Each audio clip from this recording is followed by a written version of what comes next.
Well, today, Solomon covers all the different seasons. So we're going to look at the book of Ecclesiastes, where maybe this isn't when he's at his best and he's really struggling with purpose. So that's what we're talking about on HC Daily.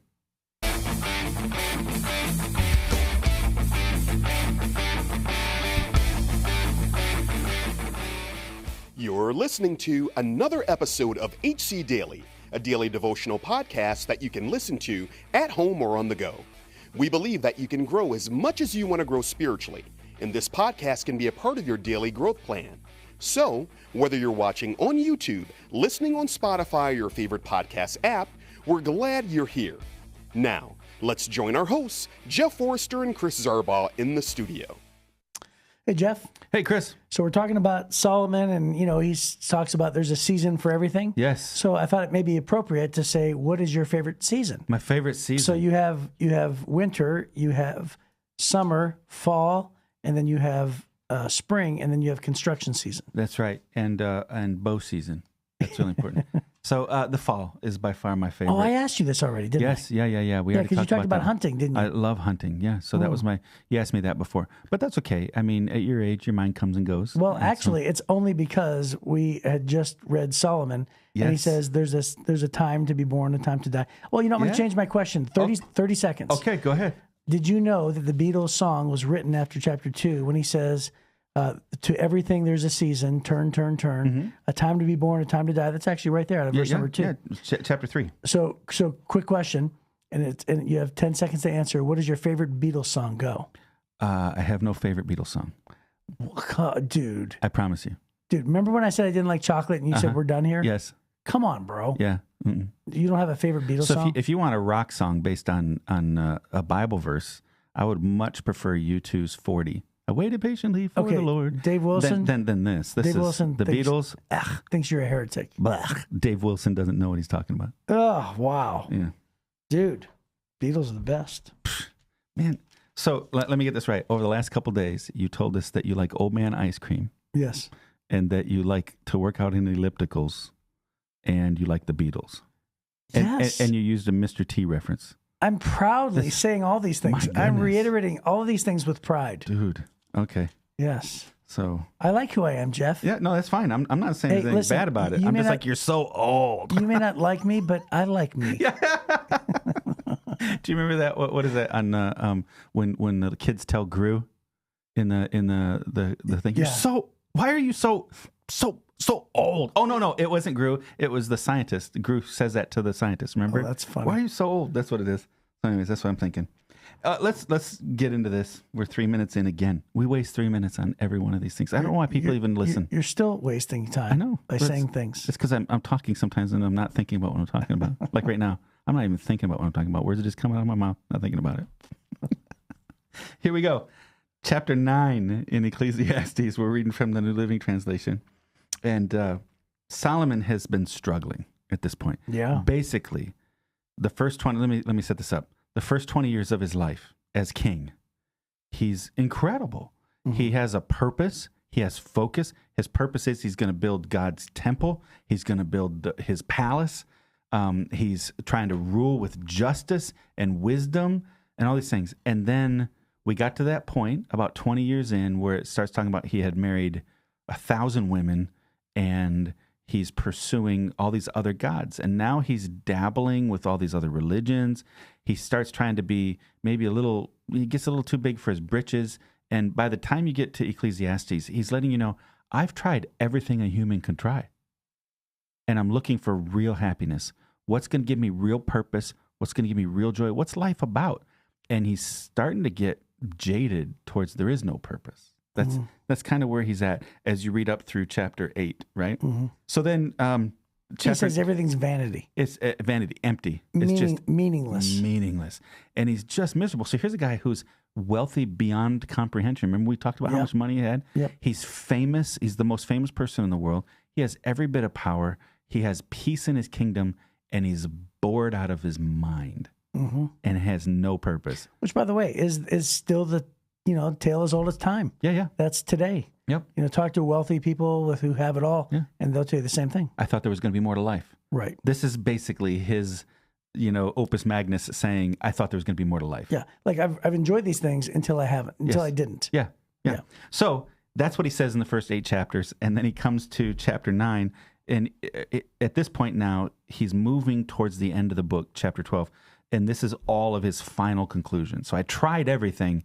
Here's my final conclusion. In the beginning of his final conclusion, the title says, Death Comes to All. So anyways, this is going to be a fun one. It's true. He says, this too I carefully explored. Even through the actions of godly and wise people are in God's hands. No one knows whether God will show them favor. The same destiny ultimately awaits everyone, whether righteous or wicked, good or bad, ceremonially clean or unclean, religious or irreligious. Good people receive the same treatment as sinners, and people who make promises to God are treated like people who don't. It seems so wrong that everyone under the sun suffers the same fate. Already twisted by evil, people choose their own mad course, for they have no hope. There's nothing ahead but death anyway. There's hope only for the living. As they say, it's better to be a live dog than a dead lion.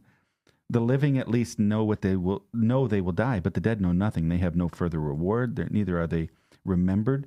Whatever they did in their lifetime, loving, hating, envying, is all gone.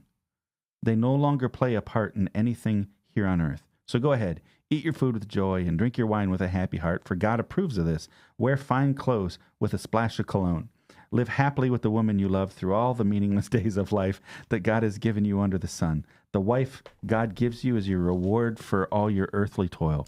Whatever you do, do well. For when you go to the grave, there will be no more work or planning or knowledge or wisdom. I've observed something else under the sun. The fastest runner doesn't always win the race. The strongest warrior doesn't always win the battle.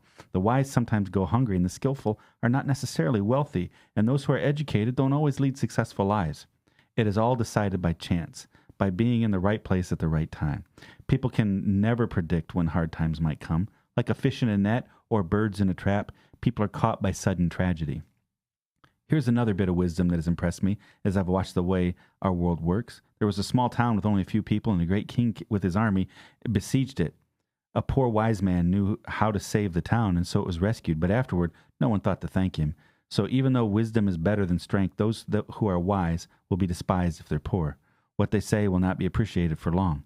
Better to hear the quiet words of a wise person than the shouts of a foolish king. Better to have wisdom than weapons of war. But one sinner can destroy much that is good. As dead flies cause a bottle of perfume to stink, so a little foolishness spoils great wisdom and honor. A wise person chooses the right road, and a fool takes the wrong one. So we can just go on and on. It's that kind of writing. Yeah. So I mean, it's sort of depressing. It's still kind of it's sad that he's come to this point. Yes. Well, here's what he's become so wise that he has such a wide perspective of the world, where he sees it for what it is, which is true. But it also reminds me of, conversations that I have with people who say, what's the point anyway? Yeah. And so it's the same thing with driving down and, if you drive past a cemetery, you think, hey, that guy's been dead and gone, and nobody remembers who he is and what he did. And that's what Solomon's saying. It's all temporary. It's all temporary. He says, even they're good, all they're bad, it's all gone. Yeah. Because you're not a part of anything from the earth. And so, and life doesn't seem fair. Yeah, and it doesn't seem fair. Right. And life is a blip. Yeah. So he says, just enjoy life while you can. Yeah. And in the end, he's going to conclude, and he's going to say, when he wraps up the book of Ecclesiastes, which we're going to read tomorrow. And he talks about the meaning. So he does come to a conclusion. Yeah, yeah. But as of right now, he's just talking about the fact that that life is absolutely temporary. Right. So when you read the poetic books, so the big poetry books are the Book of Psalms, then you have Proverbs, you have Ecclesiastes and Song of Solomon. Those are the big poetic books. Those are not books that are written like God is writing facts. Even the Proverbs, those aren't all rules. Those are guidelines. There's a big difference between those two things. So like when you read Exodus chapter 20, those are the commands of God. You must do these things. In the book of Proverbs, those are all suggestions. If you're going to be wise, do these things. If you're going to be a fool, do these things. And these are the common outcomes. It's common wisdom is what those are. In this one, it's not that God is saying these things are true. This is Solomon saying, this is my experience, and I'm having a hard time figuring it out, right? Mm-hmm. So this isn't God telling you your life stinks and there's no purpose to it. Right. That's not what he's saying. Solomon is saying, I've done everything there is to do as a human. You read those first 8 chapters. I've done everything you can imagine. And none of it lasts. And I thought it was going to be more. And so he's expressing frustration with the idea that if I only live for myself, it doesn't feel like there's any purpose. Well, the conclusion that he has at the end is very different than just living for himself. Yeah. And you know what? I like chapters like this because it shows us that it's okay to think this way.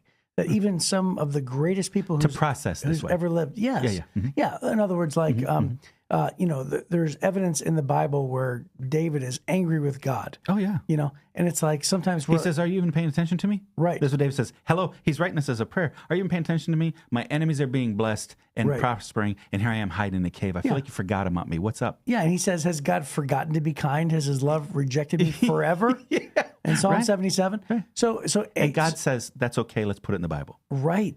That's what I'm trying to say. So I'm saying, like, yeah, it's okay to process this way, and it's okay because we see godly men who love God with all their heart, and even they struggle. Right. So it's showing Solomon's struggle, but it's also saying, man, this makes me feel better because I've thought these same things. What's the point? Why is life so unfair? Yeah. What really truly matters? Yeah. And you thought these things. A lot of people have thought these things. So here clearly he doesn't have a concept of heaven because he talks about after you die you don't know anything, right?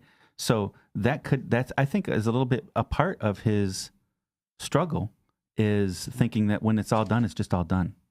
What a miserable life to live, to think, okay, I've only got these 50, 60, 70, 80, 100 years, and then it's done, and in the scope of all of eternity, that's all I had, and I didn't mean anything.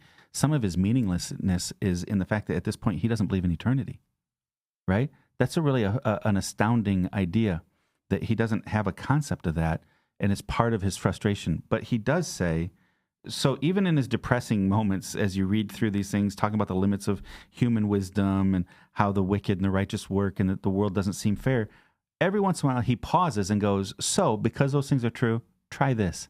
And then he has these wise statements. Like he talks about live happily with the woman you love through all the meaningless days of life. So he feels like his life doesn't matter. But man, this love I have is real. That's really something, right? And then he says, and God gave her to you. And so he has this, my life doesn't matter, but man, the things God has given me, this woman God gave me is it matters. This relationship matters. And so I think he's giving us little hints that by the end of the chapter 12, you're going to find out what he says really is the ultimate purpose. But he gives us a few ideas of, hey, you can make life better when you focus on the most important things. Because he talks about wealth. There's no fairness in wealth. There's no fairness in power. The strongest don't always win. The fastest don't always win. And so fairness, if that's what you're trying to do, I heard Andy Stanley say one time, we quote Andy Stanley a lot on this podcast, don't we? I heard Andy Stanley one time say that he used to tell his kids when they say, that's not fair. He always said, fairness ended at the garden. As soon as sin happened, it stopped being fair, right? Life's not fair. And so he says instead, make the best of your life that you can. That's what he's saying. So you're right. Life isn't fair. People get advantages. Things don't work out, all that kind of stuff. You're not going to get credit all the time. There are wicked people in the world that do horrible things. So live a good life. Live a simple life. Love the people that are closest to you. Those are wise things that he's saying, even in the midst of his emotional struggle through this. Yeah. And, Jesus adds on to this idea of like our lives are not wasted when we do the things that further the kingdom. So my life verse says, be steadfast and unmovable, always abounding in the work of the Lord, for as much as you know that your labor is never in vain for the Lord. So in other words, it makes a difference. It makes a godly, lasting impact that reverberates into eternity and through the lives of people. Solomon seems to have forgotten that his legacy and the ripple effects of his life will continue to live on way past his lifetime. Yeah. And I guess what he's really doing is he's talking about his own life. Because I mean, even that verse where you talked about like his he may not necessarily embrace eternity. That verse is in verse number 5 when he says, "The living at least know they will die, but the dead know nothing. They have no further reward, and they're not remembered." I just think that he's so concentrated on the fact that it would be better to live forever. And what he's saying is like death ends life, and so let's talk about this life. And he does not necessarily even focusing on eternity. No. what he's really doing is he's saying, like, death ends all things. And so therefore, while we are living, why does it matter? And so but anyway, all that to say, for us, thank goodness we have the words of Jesus who then tell us that, even giving our lives to affect another human in this world is worth our lives. Right. And so it's, and that we're not just living for this life, that there is life after this, and that when we die here, the only thing that ends is this physical life here, but then eternity begins. Right. And never ends. We're alive forever, and there is purpose and meaning. I think he gets really self-centered. This book he spirals into self-centeredness, and self-centeredness will always make you miserable. Yeah. And the whole book, spirals into navel gazing, where all he can see is his own belly button, and he can't think of anything else. You ever see a baby who discovers their belly button, and next thing you're like, what the heck? They just keep looking at playing their belly button there, or their toes. They grab their toes, and next thing they're obsessed with their toes. That's what happens, I think, sometimes is, as intelligent as he was, as wise as he was, he got sucked into the trap of getting very self-centered, and he spiraled out of control emotionally, and he had no purpose beyond this life because he wasn't thinking about eternity. I think the antidote to self-centeredness is an awareness of eternity, and that we're only living for eternity. Right. And I would have loved for somebody to just, I don't know, go back in time, or Jesus come down from heaven and just pop in, in his presence and remind him that your life matters, and that affecting other people's lives and pointing them toward God and eternity matters. And so, when you start to feel this way, I do understand that. I do understand thinking life's not fair. Yeah. I do understand, what's the point? Like all those things. I think we all have those moments. But thank goodness that Solomon does come to a great conclusion about serving God. We'll talk about that tomorrow. In fact, I think this would be a good place to end. I think it is too. There's hope. Yes. Right? When you look up from yourself and look out into eternity, there's hope. Yes, that's great. And that's really how this thing ends. All right. We'll see you tomorrow on HC Daily. Thank you for joining us today. If you enjoyed this podcast, please help us spread the word by liking this episode and sharing it on your social media platforms. Be sure to leave a comment and review, and don't forget to give us 5 stars. When you do, you help us reach even more people who need a daily devotional like HC Daily. If you'd like to hear more from Chris and Jeff, they're both teaching pastors at Heritage Church, located in Southeast Michigan. You can get more of their messages by clicking on the Messages tab at heritagechurch.com. Be sure to join us again soon for another episode of HC Daily.